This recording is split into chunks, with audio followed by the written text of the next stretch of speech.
Okay, folks, I've showed you the video where I did those speed runs with the Dal T5040 props. That's the Dal 5040 tri-blade, and my favorite prop in the world, the King Kong 5040. And I would like to take a look at the black box logs from those to show you some of the interesting things that I see in there.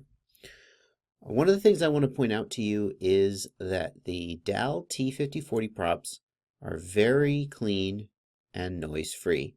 They seem to be very well balanced. And I want you to take a look at my gyro traces here. And when we get to the King Kong 5040s, we'll compare and see what they look like. But you can see here, even as I raise the throttle to about mid-throttle, it's a very clean line. It's not too thick. Yaw is a little worse than pitch and roll. That's kind of to be expected, though. As I raise the throttle, let's take a look, and I always like to look at the roll axis first because I think roll axis is less damped on most copters, and so we're going to see issues and activity first. As I'm flying, in fact, let's just back up and let's just watch some of this at normal speed.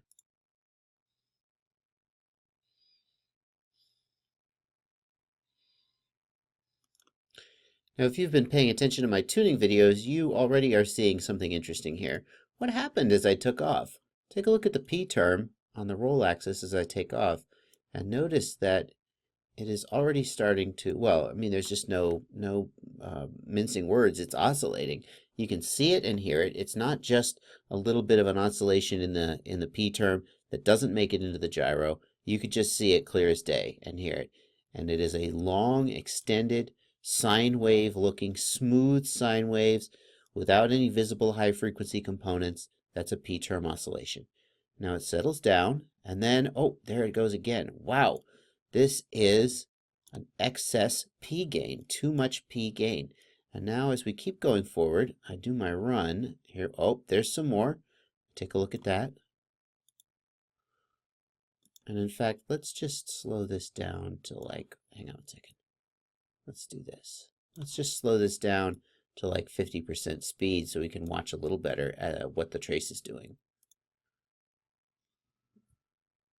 So now it's still messy.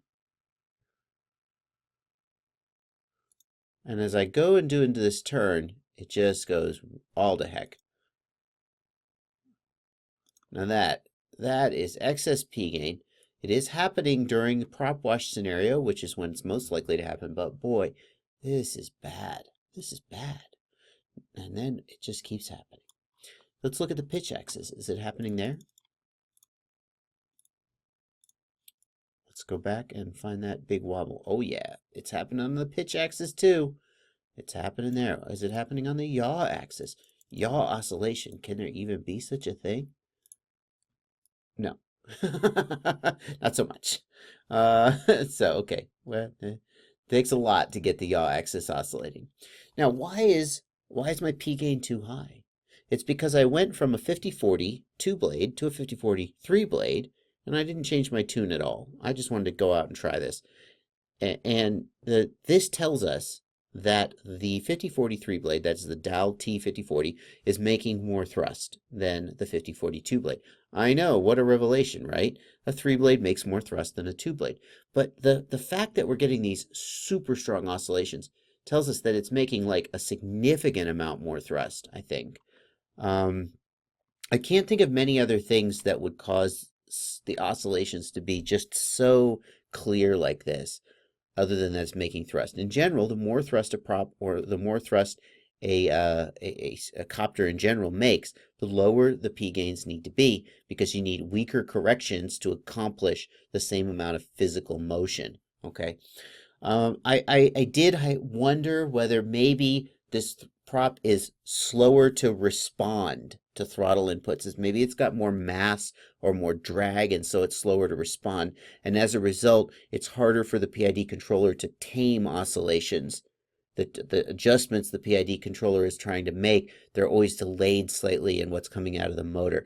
I think that's possible. I can't rule that out. But in general, when I see something like this, when the P gain is fine on the 5040, and then you go to the 5040 triple, and suddenly you're just getting P term oscillations, the right thing to do is to reduce your P gain. And that's why we have different rate profiles.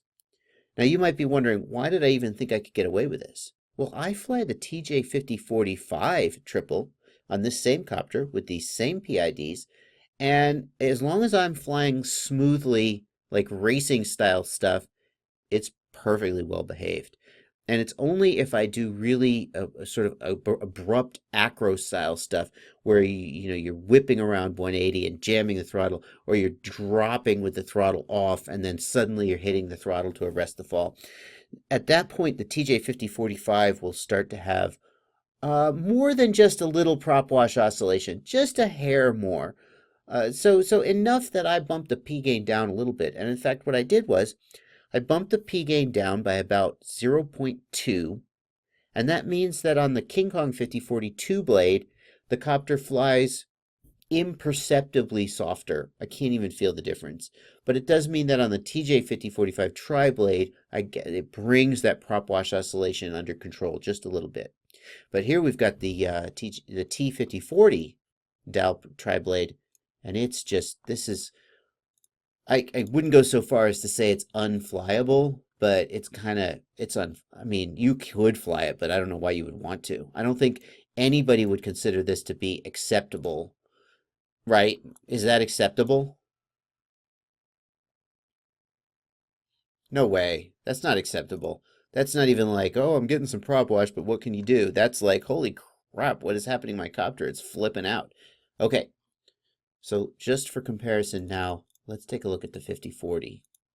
Okay, got the log file loaded and all synced up.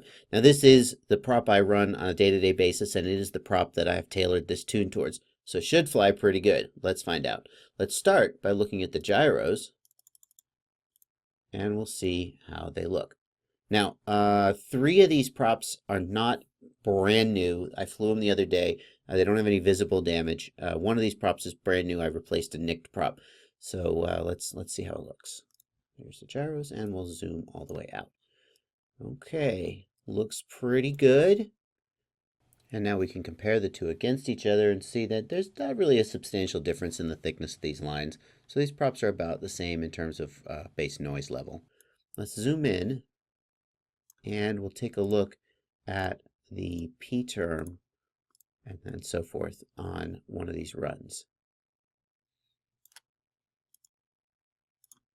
Okay, here we go. We are getting some oscillation. Not huge magnitude of oscillation. The D term is proportional to the P term in magnitude. It's slightly smaller. The D term is not like flipping out. Here, as I pitch back, we start to get some real high D term activity here. And I went on to do some more analysis of this, but I realized after I finished the video that this really is beyond the level that I would consider to be. I always say if you're going to have a race car, it's going to squeal the tires now and then. A little bit of P-term oscillation, a strong P-term activity is a good thing. It means your copter is sharply tuned and performing well. But this is really over the line. The D-term here is really, it's far too active, and we're having what I would consider to be a problem. Some of you have commented on my last video on the Grand Tour course that there were some times at high throttle when you could see just a little bit of, well, you called it oscillation, and I don't think it's oscillation per se, but just a little bit of what I would call maybe roughness in the flight, where the nose is kind of, oscillation suggests a certain regularity to me, a sort of sinusoidal back and forth regularity at a consistent frequency. And what I'm seeing is almost more of like not a twitchiness, because that implies a sort of sharpness to it, but a roughness, if you will. Like you're kind of like you're driving over a bumpy road, maybe a little bit. Just the nose is not quite perfectly locked in, and it's happening at high throttles. And that is generally indicative of an issue with your D term. There's semi-random noise coming into the PID controller from the gyro. The D term is amplifying that and is causing the nose to just wander. Isn't the right word either, because it's slower. Wandering would be, oh, I wander to the left and I wander to the right. And twitching would be twitch, twitch, twitch, twitch, twitch. And this is kind of just like a rough bumpiness, if you will. And now we look at the D term and we can see that that's an issue. So I'm going to actually pause here and I'm going to do a separate video on tuning this D term issue. But for now, we can sort of sum up and say, we saw that when we went from the 2-blade to the 3-blade prop, the P term was suddenly way too high. And the reason for that is that when you have more thrust, you need less P gain in order to accomplish the same amount of correction. Okay, so there may be sort of a happy medium, depending on the props you fly, where you can go from a 2-blade to a 3-blade and still get okay results. And I do that with my King Kong 5040s and the Dow TJ 5045, which is a 3-blade prop, but I guess it's a less aggressive prop than this T5040, because I can go there and I get a little bit more oscillation. But in this case, when I went to the T5040 without changing my tune, I was way over the edge of a little bit of oscillation into the realm of this is bad, don't do this, this is terrible.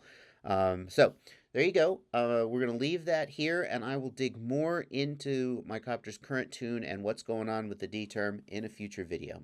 Hope that was helpful. Hope that was enjoyable. Happy flying.